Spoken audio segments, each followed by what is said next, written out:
नमस्कार, मेरा नाम एडवोकेट अंकित अरुण गड़ू। ये पत्रकार परिषद का उद्देश्य ये है कि एक केस दाखिल हुआ था नारपोली पुलिस स्टेशन में। दिसंबर 2018 की घटना है, जिसमें एक पीड़ित लड़की के ऊपर सेक्सुअल एक्सट्रोसिटी उसके अपने ही रिलेटिव ने की थी, ऐसी केस फाइल हुई थी।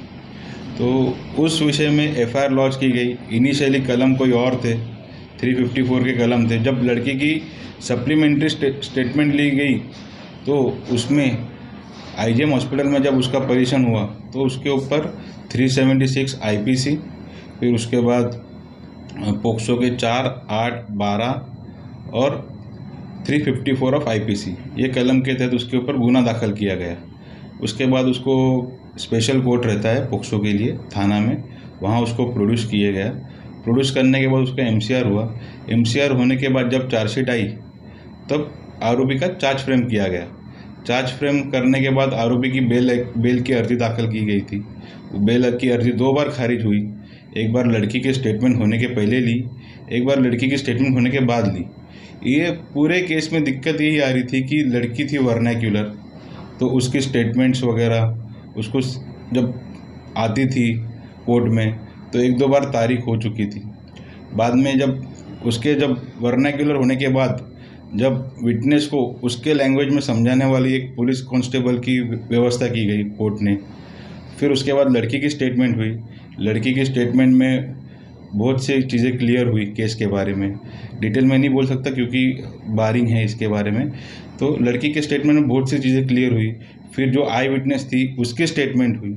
आई विटनेस के स्टेटमेंट में चीज़ें और थोड़ी क्लियर हो गई। जो एलिगेशंस थे और जो क्रॉस क्वेश्चंस उन्हें किए गए, उसमें एलिगेशंस जो लड़की ने उस टाइम पे लगाए थे वो थोड़े कम होते गए एलिगेशंस, जिससे कोर्ट ने अपना व्यू रखने के लिए आसानी पड़ते गया। फिर उसके बाद हुआ मेडिकल एग्जामिनर जो कि इंदिरा गांधी के डॉक्टर थे, उनका स्टेटमेंट हुआ। उनके स्टेटमेंट में लड़की को एक इंजरी थी उसके प्राइवेट पार्ट में, उससे रिलेटेड बहस हुई। उसके ऊपर क्रॉस क्वेश्चनिंग किए गए। फिर लड़की का ऑसिफिकेशन टेस्ट हुआ था। ऑसिफिकेशन टेस्ट से रिलेटेड पेपर्स के ऊपर चर्चा हुई। फिर उसके बाद सबसे आखिर में इंस्पेक्टर का जो आयो था उनका परीक्षण हुआ, उनका क्रॉस हुआ। उन्होंने वो सब चार्जेस जो लड़के पे लगाए थे वो सब उनके बोलने के हिसाब से कि वो सब लड़के ने गुनाह की है। हमने उसी चीज़ को क्रॉस एग्जामिन किया। क्रॉस एग्जामिन में हमने जो विटनेस थे उनका आपने बराबर तपास किया नहीं। फिर जो इंसिडेंट था उस पर आप कभी गए नहीं थे। ऐसे अलग अलग क्रॉस क्वेश्चन में उसको हमने सवाल किए, वो सब डिनाई करता रहा।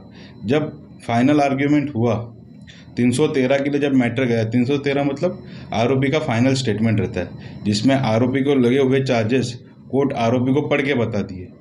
जब जजमेंट के पहले वो स्टेज हुआ तो उसमें सरकारी वकील ने एक और अर्जी दिया कि किडनैपिंग का चार्जेस लगा, क्योंकि चार्ज फ्रेम के टाइम पे लड़के के ऊपर जब जो एक्यूज था उसके ऊपर 376 AB, पोक्सो का 4, 8, 12 और आईपीसी का 354 ये सेक्शंस लगाते हुए थे। जब स्टोरी रीड किया तब पीपी साहब का बोलना था कि उसमें किडनैपिंग का भी चार्जेस लगने चाहिए। किडनैपिंग के चार्जेस लगे, उसके ऊपर आर्ग्यूमेंट हुआ। मेरा फाइनल आर्ग्यूमेंट हुआ और 5 मई को कोर्ट ने जब पूरा एविडेंस जो भी रिकॉर्ड पे आया था वो सबका आकलन किया तो आरोपी को निर्दोष मुक्तता कर दी कोर्ट ने। आरोपी को जिस तरह से आपने कहा कि निर्दोष का मतलब ऑर्डर कॉपी या फिर के पास कुछ तो है? जजमेंट कॉपी है मेरे पास, मैं आपको सप्लाई कर देता हूँ। क्या लगता है जिस तरह से देखा जाए कि मतलब एक जो आप जिसके फेवर में आप लड़ रहे थे वो काफ़ी दिनों तक किस सलाखों के पीछे थे? जी, वो लगभग दिसंबर 2018 से सलाखों के पीछे था।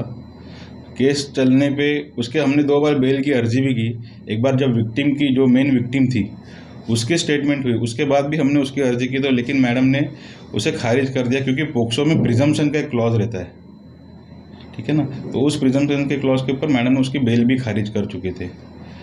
तो हमको ये केस चला के ही उसे बाहर निकालना पड़ा। देखा जाए तो ऐसे केसेस में नॉर्मली सोसाइटी हो या फिर नॉर्मल पब्लिक हो अक्यूज के अगेंस्ट में रहते हैं, चाहे वो दोषी हो या ना हो। एक लॉयर होने के नाते आपने क्या क्या फेस किया और क्या कहेंगे, आपने क्या एक्सपीरियंस किया? एक्चुअली जब हम लॉयर बनते हैं तब उसी समय हमें बताया जाता है कि तुम्हें आरोपी का बैकग्राउंड, उसकी जो परिस्थिति है वो साइड में रख के तुम्हें सिर्फ एविडेंस चलाना है उस केस का। फैसला क्या होगा वो कोर्ट डिसाइड करेगी।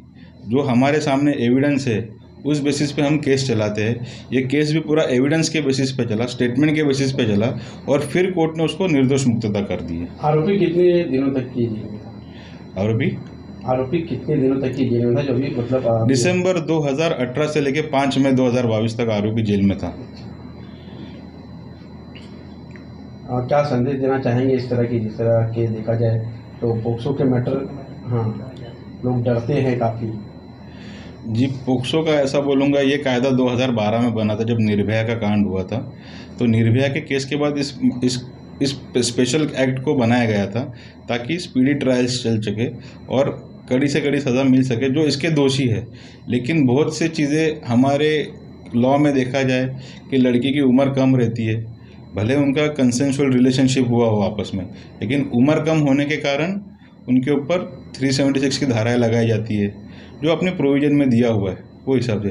तो मैं तो ये बोलूँगा कि ऐसे मैटर्स फेस करके हम इसके ऊपर एक हल निकाल सकते हैं, ये मैटर हम चला सकते हैं। इसमें आरोपी हो, पीड़ित हो, जो भी फैसला होगा वो कोर्ट देने वाला है। लेकिन ऐसे मैटर से आपको ये नहीं करना चाहिए कि मैं किससे बात करूँ, कैसे बात करूँ, ठीक है ना।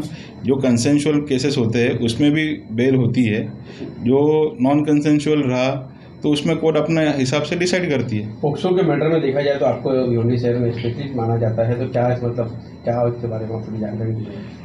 पोक्सो के लिए स्पेशलिस्ट मतलब अभी सबसे पहला मैंने केस मेरा लिया था 5 साल पहले, तो उसके बदौलत मैं सीखता गया, थोड़ा स्टडी किया उसके बारे में, तो धीरे धीरे करके मेरे पास पोक्सो के काफ़ी केसेस आने गए।